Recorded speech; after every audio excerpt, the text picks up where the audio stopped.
Olá, tudo bem? Hoje eu vou tratar com vocês de 4 fundamentos para você ter o seu recurso ou sua defesa de trânsito indeferida. É isso mesmo. Vou falar de 4 elementos que você pode utilizar para ter o seu recurso indeferido.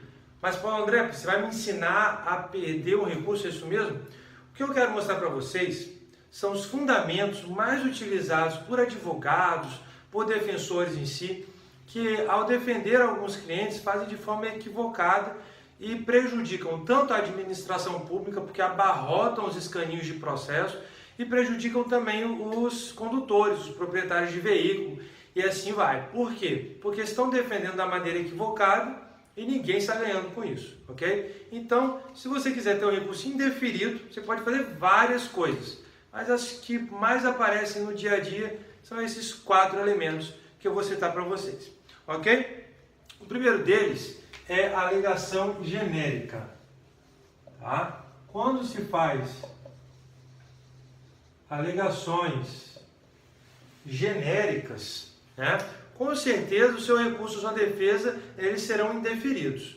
Por quê? Veja, se você está fazendo uma defesa administrativa, quer dizer que você não concorda com algum dos fundamentos que levou à lavratura do auto de infração, ou ao processo de suspensão, ou de cassação, ou qualquer coisa que seja.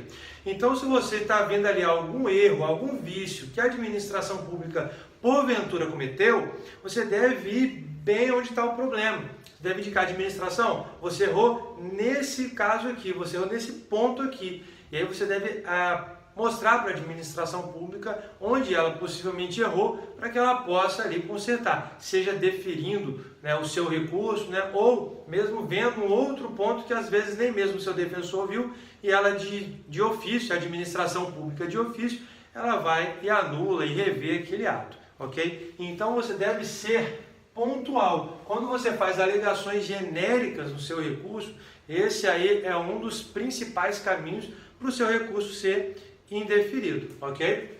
Então você deve fazer uma alegação pontual. Não faz alegações genéricas, né? Então, como assim? Por exemplo, se você viu que o auto de infração, que foi lavrado de uma infração que você cometeu ou não, né, ele está faltando, por exemplo, a identificação do órgão autuador, né? Um requisito importantíssimo, tem que estar no auto, afinal de contas, você tem que saber quem é que está te autuando. Se faltou aquilo, é um elemento necessário para a validade do auto. Então, no seu recurso, deveria fazer o quê? Não falar, o auto de infração é nulo. Né? A administração pública não tem como adivinhar o que você está falando. Ah, mas ela não deveria analisar todo o auto de infração? Ela faz isso. Quando você recebe na sua casa a notificação de autuação, né, aquela cartinha do Detran, da PRF, do DENIT, etc., pressupõe-se que a administração pública já olhou aquele auto, né, preliminarmente, na opinião dela está tudo certo e agora ela deixa você se defender. Se você simplesmente fala o auto de infração é nulo, fazendo uma alegação genérica, ela vai pensar o seguinte, pô, eu já vi isso daqui, para mim está tudo ok, ele não trouxe nenhum elemento novo, então vou manter a minha posição, ok? Isso é lógico, faz todo sentido. Então sempre seja pontual, está errado isso, está errado aquilo, etc. Ok? Esse é um dos principais erros. Outro erro que também vai gerar, com certeza, o indeferimento da sua defesa.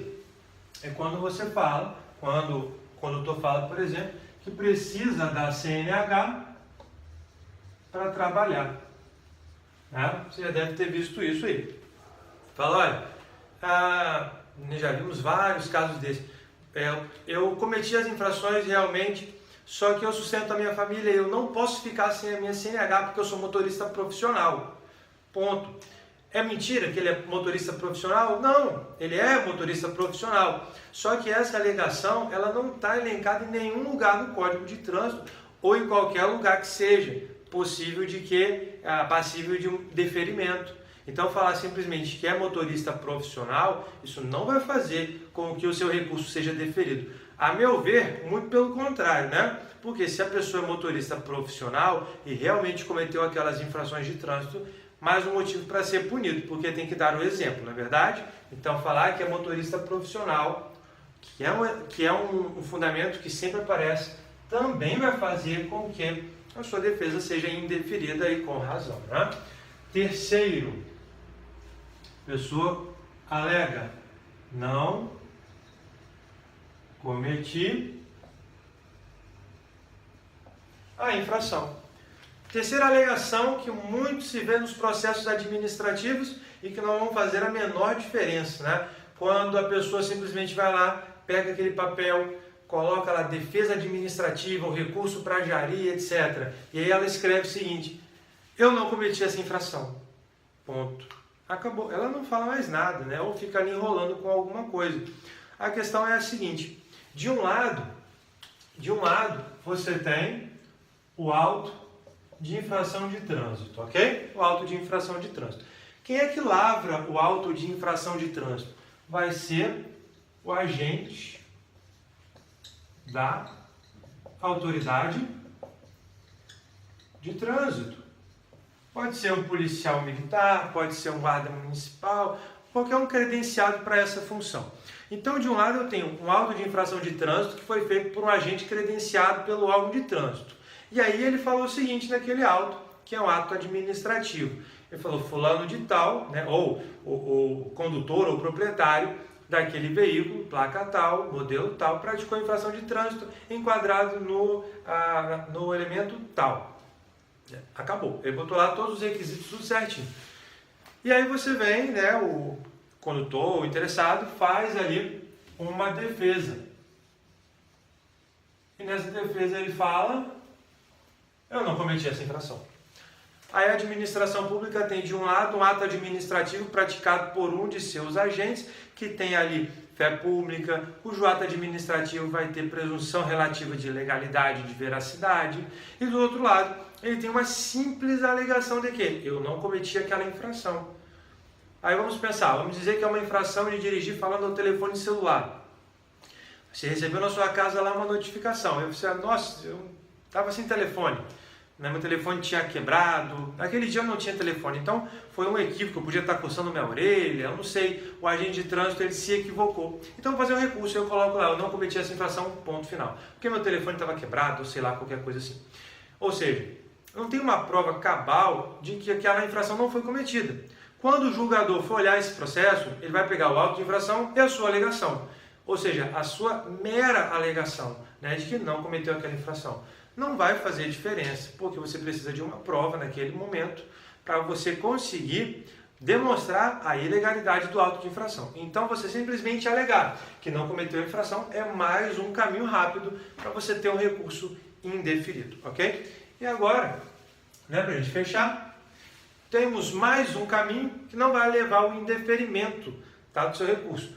Vai levar a ele não ser conhecido. É que no final das contas, né, se você não entende muito bem essas terminologias, quer dizer o seguinte: não vai ser nem analisado o que você falou, né? Você pode ter colocado ali uma alegação muito boa, pertinente, consistente, mas se você cometer esse quarto erro aqui, seu recurso sequer vai ser analisado, né? Porque muitas pessoas fazem o seguinte: colocam lá uma bela defesa, uma defesa muito bem estruturada, coloca artigo, coloca jurisprudência, coloca uma série de coisas, provas, etc., né, por assim dizer, e aí simplesmente ela não assina, né? Ela não assina a sua defesa. E por não assinar a defesa, né, aí eu não vou entrar nesse momento, tá, na discussão de que a administração pública mesmo assim deveria analisar o auto ou não, a defesa ou não. Eu não vou entrar nesse mérito agora, tá, porque não é objeto dessa aula. Mas o que a administração pública estará apta a fazer quando você faz uma linda defesa e não assina? Ela vai simplesmente e não conhece. Não conhece indeferiu? Não, por quê? Porque eu nem analisei as suas razões. Eu olhei lá, não está assinado, então eu não posso analisar, certo? Então, quando não assina, é mais um erro que vai levar aí a passos largos ao não conhecimento, né, ou indeferimento das defesas dos recursos. Então, veja bem, nós temos que analisar esses elementos da aula de hoje sobre dois aspectos. Primeiro aspecto, não se pode questionar tanto, né, e bater tanto na administração pública dizendo que ela só indefere recursos de multa, que é uma máfia e etc., se 90% ou mais das defesas apresentadas na administração pública vem com esses erros. Se você fala, uma alegação genérica, esse auto aí está errado, em algum lugar está errado, a administração pública não tem outra saída a não ser indeferir seu processo. Se você fala, eu preciso da CNH para trabalhar, olha, o que ela deveria falar na administração? Se você precisa da CNH para trabalhar, deveria pensar nisso antes de cometer infrações de trânsito, indeferido. Terceiro, eu não cometi essa infração, onde está a prova? Indeferido. E não assina. Se você não assinar o seu recurso, infelizmente, nem conhecido ele será. Então, nós temos que analisar tanto o lado da administração pública, que hoje em dia tem pessoas muito sérias trabalhando, julgando, estudando, para fazer um julgamento cada vez melhor, no sentido de trazer justiça social a toda a população pública, toda a população. E, do outro lado, você tem o administrado, o condutor, o proprietário do veículo, que deve fazer uma petição muito bem feita, assim como o seu defensor, ela deve saber escolher o profissional de trânsito que vai fazer sua defesa. Porque por não precisar de advogado na administração pública, muitas pessoas vão lá e fazem de qualquer jeito. E do outro lado você tem pessoas capacitadas, na maioria das vezes, para analisar esses recursos e essas defesas. Então, quando você vai com uma defesa genérica, vai ter um recurso já prontinho para indeferir aquela sua defesa. Tá? Então, por isso que é importante, cada vez mais as pessoas, os advogados, as pessoas que militam na área do trânsito, estudarem essa matéria, saber os defeitos, saber os problemas, porque quando não tiver uma solução, nem vai entrar com processo. É menos um processo para a administração pública analisar. Agora, quando tiver realmente ali um defeito, ela vai saber, porque estudou, conhece o processo administrativo de trânsito, conhece todas as resoluções, o código de trânsito, etc. Vai saber a administração pública, numa petição simples. Tem esse ato que você fez, aqui está o erro, ponto, acabou, fim. Mas para isso precisa conhecer muito bem o processo administrativo de trânsito, certo? Então essa foi a aula de hoje. Se você quiser conhecer um pouquinho mais do mundo do processo administrativo de trânsito, quiser estudar um pouco mais, ser um profissional melhor, tá? Você pode entrar em uma das nossas turmas fechadas para conhecer a fundo, esse mundo que pouca gente conhece. Na faculdade de Direito a gente nem tem essa matéria, para falar a verdade. Tá? E você pode se inscrever em uma das nossas turmas quando as inscrições estiverem abertas, ok? Se tiver qualquer dúvida, qualquer sugestão, você pode entrar em contato com a gente através do www.nablitz.com. Ficamos por aqui. Se você tiver a oportunidade, gostou desse vídeo, por favor, clica aqui em gostei, compartilhe esse vídeo e se inscreva no canal. Ok, pessoal? Então é isso. Obrigado, um abraço, eu te vejo no próximo vídeo.